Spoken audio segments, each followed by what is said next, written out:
Hello दोस्तों, नमस्कार। SM किसी चैनल में मैं आप सभी लोगों का दिल से बहुत बहुत स्वागत करता हूं।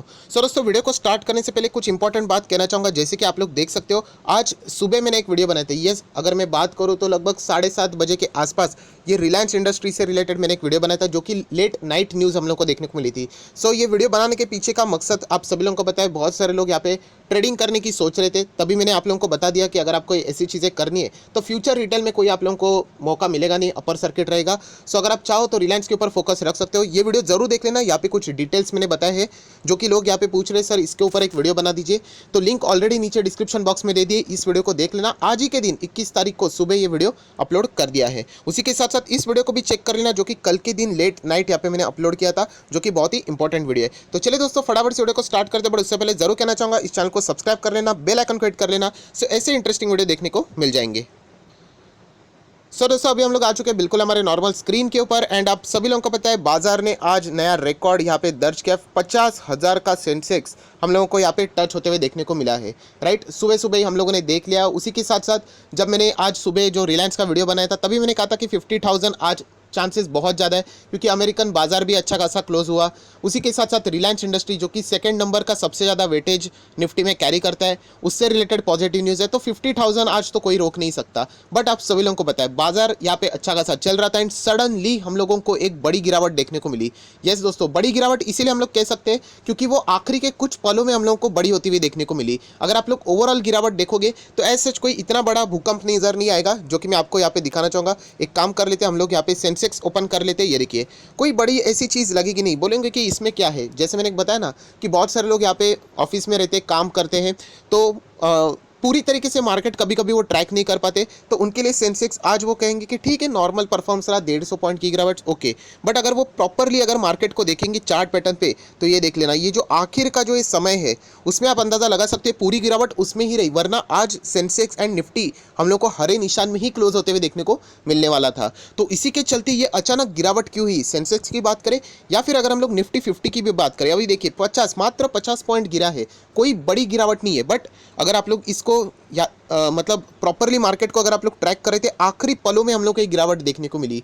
आप सभी लोगों को पता है, इसके पीछे कोई ना कोई कारण जरूर रहेगा। एंड जैसे मैं हमेशा आप लोगों को कहता हूँ कि हम लोगों ने क्या करना है, जो हमारा जो फ्लो है उसको यहाँ पे फॉलो करना है। मतलब रिटेल इन्वेस्टर जो मार्केट में नहीं आते, एटलीस्ट उन्होंने इन पॉइंट्स को चेक करना है साइमल्टेनियसली, जो कि उनको अंदाज़ा दे देगा कि ये जो गिरावट है उसके पीछे का कारण क्या इंडिया से है या फिर विदेश से है, फॉरेन से है। यही हम लोग को यहाँ पे देखना है।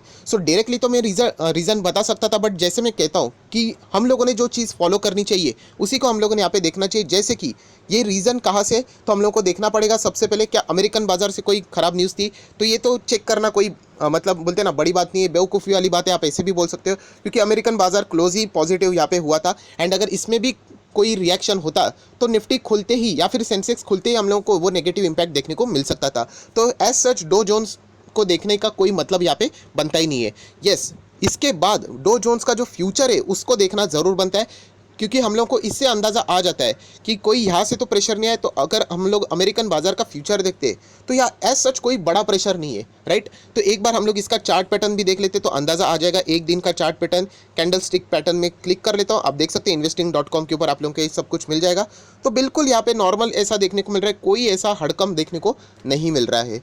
हम लोग कह सकते हैं कि अमेरिकन बाजार का फ्यूचर से तो एज सच कोई गड़बड़ी वाली बात है नहीं। तो हम लोग आगे बढ़ते, किधर आगे बढ़ते हम लोग, उसके बाद हम लोग जाते हैं वर्ल्ड कि जो इंडाइसेस है, मेजर ग्लोबल इंडाइसेस, जो दुनिया के बड़े मार्केट है, आप देख सकते हो मेजर ग्लोबल इंडाइसेस। कोई यूरोपियन मार्केट में ऐसा कुछ हुआ जिसके बदौलत हम लोग को ये देखने को मिला, क्योंकि बीच में ऐसा हुआ था, सडनली वहाँ पे लॉकडाउन की न्यूज़ सामने आने लगी, कोरोना बढ़ रहा है इसीलिए, क्योंकि मार्केट के लिए एक सेकंड भी इंपॉर्टेंट होता है, ये आप सभी लोगों को पता है। तो अगर हम लोग यहाँ पे नीचे जाते हैं, देख लेते हैं यूरोपियन बाजार में ऐसा कुछ हुआ, तो हम देख सकते हैं कि डैक्स तो बिल्कुल परफेक्ट है। उसी के साथ साथ अगर हम लोग यूके का मार्केट देखें, फ्रांस का मार्केट देखें, ठीक है, इतनी कोई बड़ी बात हम लोग को देखने को नहीं मिल रही है। यूरोप भी आप देख सकते हैं, यहाँ पे बाकी के भी मार्केट अगर आप देखोगे तो बिल्कुल हम लोग को यहाँ पे नॉर्मली रिएक्शन देखने को मिल रहा है। ये चेक क्यों करना होता है, जो मैं बार बार कहता हूँ कि इसका अर्थ ये है कि विदेश से, फॉरेन मार्केट से हम लोग को कोई भी एज सच प्रेशर आखिरी मोमेंट पे देखने को नहीं मिला है। मतलब जो रीज़न है वो हमारे इंडियन मार्केट में ही कुछ ना कुछ ज़रूर रहेगा। दोस्तों, जैसे मैं कहता हूँ कि रीज़न अलग अलग हो सकते हैं, शायद से ये अभी मैं वीडियो बना रहा हूँ बाद में लेट नाइट भी कोई नया रीज़न भी सामने आ सकता है कि इसके बदौलत किसी ने कुछ सेल किया होगा, कोई नेगेटिव न्यूज़ आई होगी, हो सकता है बहुत सारे पॉसिबिलिटीज़ यहाँ पे रहते हैं। बट अभी इनिशियल स्टेज में कौन सा सबसे पहले रीज़न सामने आ रहा है, उसके बदौलत हम लोग बात करने की कोशिश यहाँ पे करने वाले हैं। सो दोस्तों, उसके बाद अगर हम लोग देखेंगे ये क्या है, ये हमारे इंडियन मार्केट के इंडाइसेस है सेक्टर वाइज। बैंक है, ऑटो है, Nifty, financial service, FMCG, IT, media, metal, pharma, PSU, private bank and realty. So किसी ने कमेंट किया था, बहुत ही अच्छी कमेंट है। अगर जिन्होंने भी ये कमेंट किया था बहुत ही ध्यान से सुनना, क्योंकि आपने जो कमेंट किया था बुरा मत मानना, बट वो थोड़ा सा गलत वे में है। यस, गलत वे मतलब आपकी जो पैटर्न है थिंकिंग वो गलत है। किसी ने लिखा था, सर ये जो निफ्टी यहाँ पे गिरा है, क्या इसका जो पीछे का कारण है वो हम लोग यहाँ पे कह सकते हैं कि निफ्टी रियल्टी या फिर पीएसयू बैंक में हम लोग को गिरावट देखने को मिली है, क्योंकि ये सबसे ज़्यादा, ये देखिए 3.27 गिरते हुए निफ्टी रियल्टी 2.5% से ज़्यादा गिरा है। क्या इसके बदौलत कोई नेगेटिव न्यूज़ रहेगी, मतलब रियल्टी सेक्टर से? तो दोस्तों ऐसा नहीं है। जो सेक्टर सबसे ज़्यादा गिरता है, ज़रूरी नहीं है कि उस सेक्टर में ही नेगेटिव न्यूज़ आई होगी। जो सेक्टर सबसे ज़्यादा गिरता है वो कभी कभी ऐसा भी होता है, आप पिछले 3 से 5 दिन उठा के देख लेना, वो सबसे ज़्यादा चढ़ा हुआ सेक्टर रहता है, बहुत ही भागा हुआ सेक्टर रहता है, जिसमें सबसे ज़्यादा रैली देखने को मिलती है। तो कोई भी नेगेटिव न्यूज़ आती है तो क्या होती है, सबसे ज़्यादा वहाँ पर प्रॉफिट बुकिंग देखने को मिलती है। सो आपका सवाल देखा जाए तो मतलब बुरा मत मानना, बट गलत था, क्योंकि ऐसी चीज़ नहीं होती कि कोई इस सेक्टर में अगर हुआ तो यहाँ पे कोई गलत है, ऐसा बिल्कुल भी नहीं है। सो याद रखना, जो सेक्टर में सबसे ज़्यादा गिरावट देखने को मिल रही है, शायद से हम लोग को सबसे ज़्यादा वहीं पे प्रॉफिट बुकिंग देखने को मिली। तो कौन से सेक्टर में यहाँ पे प्रॉब्लम हुई, सो दोस्तों यही मैं आपको बताना चाहूँगा, बट उससे पहले एक इंपॉर्टेंट पॉइंट दिखाना चाहूँगा। सो दोस्तों आप लोग यहाँ पे देख सकते हो कि 3 दिन पहले मैंने एक वीडियो बनाया था जहाँ पे 84,000 लोगों ने इस वीडियो को देखा है।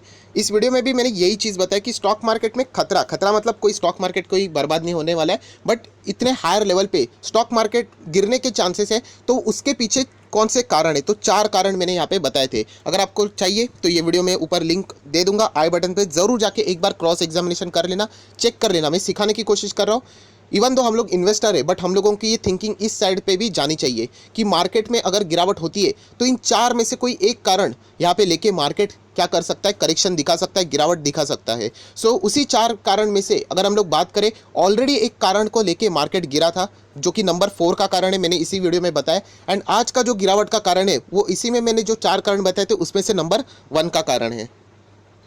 सो दोस्तों जैसे मैंने बताया कि 4 कारण मैंने उस वीडियो में बताए थे, उसमें सबसे पहला कारण, दूसरा, तीसरा और चौथा कारण था आरबीआई की पॉलिसीज़ में अगर कोई बदलाव यहाँ पे हो जाती है, आरबीआई कोई अनाउंसमेंट करती है, तो इससे रिलेटेड हम लोगों को बातें हाल ही कुछ दिनों में देखने को मिली थी। एक मैंने बताया था यहाँ पे कि रिलायंस इंडस्ट्री के ऊपर आपका फोकस रहना चाहिए, क्योंकि वो निफ्टी का बहुत बड़ा वेटेज कैरी करता है, नंबर 2 पे आता है। सो वहाँ पर अगर कुछ गिरावट आ जाती है, आज आप लोगों ने देखा होगा क्यों निफ्टी 50,000 के ऊपर भागा, क्योंकि रिलायंस इंडस्ट्री ने भी अच्छा सपोर्ट दिया, राइट।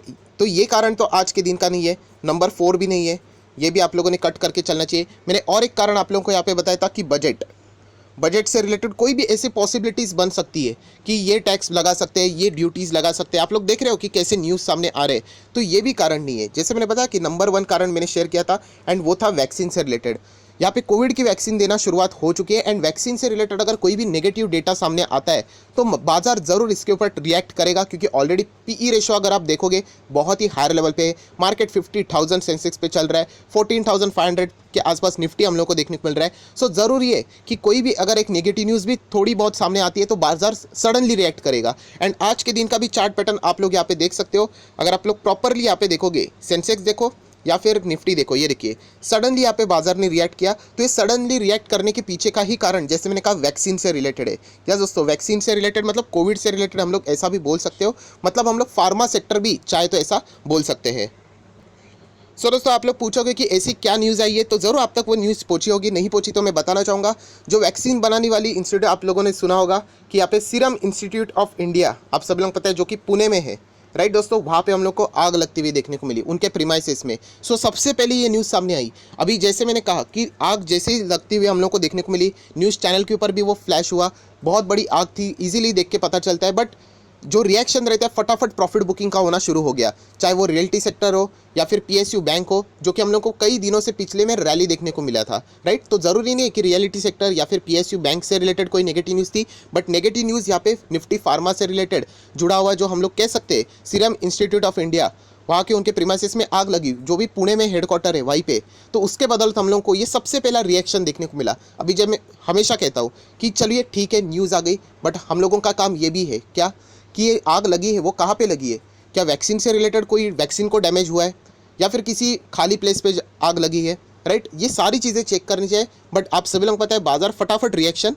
दे देता है। सो इसी के बारे में भी हम लोग इसी वीडियो में यहाँ पे देखने वाले हैं। सो आप लोग यहाँ पे देख सकते हैं serum institute is one of the largest vaccine manufacturer in the world. And इसी के चलते अगर हम लोग यहाँ पे बात करें तो आप लोगों को ये भी पता है उनकी जो कोविशील्ड वैक्सीन है उसको भी यहाँ पे हम लोग को अप्रूवल यहाँ पे देखने को मिला था, किसके थ्रू से, सेंट्रल गवर्नमेंट से, फॉर द कोविड-19 वैक्सीन। सो इसी न्यूज़ को थोड़ा सा हम लोग डिटेल में पढ़ते तो आप देख सकते हो कि यहाँ पे आग किधर लगा है, at the second floor of the serum institute building, जो कि पुणे में है, राइट। अगर हम लोग यहाँ पे और थोड़ी सी यहाँ पे इन्फॉर्मेशन हासिल करें, देख सकते हैं according to the reports, obviously यही से ये न्यूज़ सामने आ जाती है कि 5 लोग हम लोग को बिल्डिंग के इनसाइड में यहाँ पे देखने को मिले थे। अभी थोड़ा सा आप लोग सोच सकते हो कि क्या ये इनका हेडक्वार्टर रहेगा, क्योंकि 5 लोगों की यहाँ पे बातें हो रही है, राइट। उसमें से अगर हम लोग बात करें of this 4 have been rescued, मतलब हम लोग कह सकते हैं कि आग जो लगी है सीरम इंस्टीट्यूट, मतलब जो वैक्सीन बनाने वाली कंपनी है, जो इंस्टीट्यूट है वहीं पे हम लोग को देखने को मिली है, बट शायद से वैक्सीन यहाँ पे सेफ रह सकती है। तो चलिए थोड़ा सा हम लोग आगे इस चीज़ों को देख लेते हैं, जैसे कि the site where the fire broke out is an under construction building at a Serum Institute of India. So जैसे मैंने आप लोगों को बताया कि एक अंडर कंस्ट्रक्शन बिल्डिंग है, वहाँ पे आग लगती हुई देखने को मिली है। एंड इसका अर्थ आप लोग देख सकते हैं the covid vaccine and the vaccine manufacturing plant are completely safe. आप नीचे देख सकते हैं, ऑब्वियसली मुझे एग्जैक्टली पता नहीं, इससे रिलेटेड डिटेल रिपोर्ट शायद से शाम तक यहाँ पे आ जाएगी, बट जब तक जो इन्फॉर्मेशन हमारे सामने है वो आप लोग यहाँ पे देख सकते हो। सो उन्होंने कहा है कि ये कंप्लीटली सेफ फिलहाल हम लोग को देखने को यहाँ पे मिल रहा है, एंड कोई भी इंजरी यहाँ पे हम लोग को देखने को नहीं मिल रहा है, ऐसा रिपोर्ट के जरिए ये न्यूज़ यहाँ पे सामने फिलहाल तो आ रही है। सो जिन लोगों के दिमाग में ये बात आई होगी कि वैक्सीन का क्या हुआ, तो आप देख सकते हैं जो पुणे के मेयर हैं, राइट, हर एक हम लोगों को इसमें मेयर देखने को मिलते हैं, हैज़ इन्फॉर्म, मतलब ये रिपोर्ट के जरिए न्यूज़ नहीं, ये पुणे के मेयर ने ही बोला है कि उन्होंने इन्फॉर्म किया that the building where the fire broke out does not house Covishield, and उसी के साथ साथ vaccine approved by the government of India, जो कि हम लोग कह सकते हैं मतलब वैक्सीन कंप्लीटली सेफ है, बट उसी इंस्टीट्यूट के जो प्रीमाइसेस है वहाँ पे हम लोगों को जैसी आग लगती हुई देखने को मिली, बाजार सडनली रिएक्ट कर गया। मतलब एग्जैक्टली रिपोर्ट तो सामने यहाँ पे आई नहीं, बट उसके पहले ही ये बाजार रिएक्ट क्यों कर देता है, क्योंकि चलो ये तो रिपोर्ट के जरिए अभी ये न्यूज़ सामने आई, बट अगर ये न्यूज़ सामने आ जाती फॉर एन एग्जाम्पल कि वैक्सीन को ही कुछ डैमेज हुआ है, तो डेफिनेटली बाजार और भी गहराई से हम लोग को कल रिएक्ट करते हुए देखने को मिल सकता था। सो ये न्यूज़ देख के ही हम लोग कह सकते हैं कि जो अचानक बाजार में गिरावट हुई, इस न्यूज़ के चलते हम लोग को प्रेशर बहुत ही बढ़ते हुए देखने को मिला है। सो दोस्तों आप लोग यहाँ पे देख सकते हो कि यहाँ पे जो कम्युनिकेशन यहाँ पे चल रहा था, वहाँ पे बताया गया कि जो फायर डिपार्टमेंट जो था उनको जो फर्स्ट कॉल आया था 2:45 पे हम लोग को यहाँ पे आते हुए देखने को मिला था। सो 2:45, एंड अगर आप लोग यहाँ पे मार्केट भी देखोगे तो ये देख लेना, लगभग अगर आप लोगों को यहाँ पे वो जो गिरते हुए देखने को मिला है उसी के मतलब 3 बजे, तो ये है उसके पहले ही हम लोग को, मतलब 3 के पहले ही 2:45 के ही इधर ही मार्केट ने यहाँ पे रिएक्शन दिखाया। बट उसके बाद आप लोग देख सकते हो कुछ चीज़ें सामने आ गई, तो मार्केट नीचे से वापस थोड़ा सा बाउंस होते हुए हम लोगों को देखने को मिला है। सो यही चीज़ें रहती है दोस्तों कि फटाफट मार्केट में यहाँ पे रिएक्शन देखने को मिलते हैं, एंड जो सेक्टर सबसे ज़्यादा हम लोग को पिछले 4-5 दिनों से भागते हुए देखने को मिले, वहाँ पे सडनली प्रॉफिट बुकिंग हम लोग को देखने को यहाँ पे मिली है। सो ये चीज़ें हम लोग कह सकते हैं कि आज के गिरावट के सबसे मेजर कारण थे, और भी कुछ कारण हो सकते हैं, ज़रूरी नहीं है कि ये एक ही कारण है, बट मेजर कारण यही है जो कि क्लियर कट दर्शाता है कि आखिरी इधर ही क्यों 245 को ही क्यों कि यहाँ पे गिरावट हुई, एंड वहाँ पे फायर का भी कॉल 245 को ही क्यों, तो ये चीज़ें बताती है कि ये रीज़न सबसे मेन कोर रीज़न है। सो और भी कोई रीज़न रहेगी तो मैं ज़रूर वीडियो बना के आप लोगों को बता दूंगा, बट ये सबसे मेन रीज़न था। एंड जैसे मैंने कहा कि वैक्सीन से रिलेटेड जितनी भी ये बातें हैं वो बिल्कुल सेफ़ है, एज सच डरने की कोई ज़रूरत नहीं है, क्योंकि वो अंडर कंस्ट्रक्शन बिल्डिंग को हम लोग को फायर लगते हुए देखने को मिला है। बट आप लोग देख सकते हैं जो इससे जुड़ी हुई जो कंपनी है उसमें हम लोग को नेगेटिव रिएक्शन देखने को मिला, जो है एस्ट्राजेन, जो कि आप लोग देख सकते हैं आज लगभग 3% गिरते हुए देखने को मिला, एंड 119 पॉइंट्स हम लोग को डाउन देखने को यहाँ पे मिला है। बट इस न्यूज़ के चलते अब मुझे ऐसा लगता है कि यहाँ पे ज़्यादा कोई प्रेशर हम लोग को फ्यूचर में देखने को नहीं मिलेगा, क्योंकि जैसे उन्होंने कहा कि अंडर कंस्ट्रक्शन बिल्डिंग को यहाँ पे आग लगी है, ना कि उनके वैक्सीन के किसी भी मैन्युफैक्चरिंग प्लांट को। सो आया आशा करता हूँ दोस्तों आपको ये वीडियो पसंद आया होगा, एंड जाते जाते एक बार देख लेते यहाँ पे हम लोग कह सकते हैं कि 45% की डिलीवरीज भी इस स्टॉक में हम लोग को होते हुए देखने को मिली है। सो आया आशा करता हूँ दोस्तों आपको ये वीडियो एग्जैक्टली समझ में आएगा कि रीज़न यहाँ पे क्या रहेंगे, एंड उसी के साथ साथ क्या ये प्रेशर और क्रिएट कर सकता है, तो अभी तक की रिपोर्ट के हिसाब से मुझे नहीं लगता कि यहाँ पे और भी प्रेशर यहाँ पे डेवलप हो सकता है, एटलीस्ट इस न्यूज़ के चलते। और कोई न्यूज़ आ गई तो कहानी डिफरेंट हो सकती है। सो अगर आपको वीडियो पसंद है तो लाइक एंड शेयर कर देना। So that's it, thank you very much दोस्तों, we will be meeting next video, तब तक के लिए बाय बाय।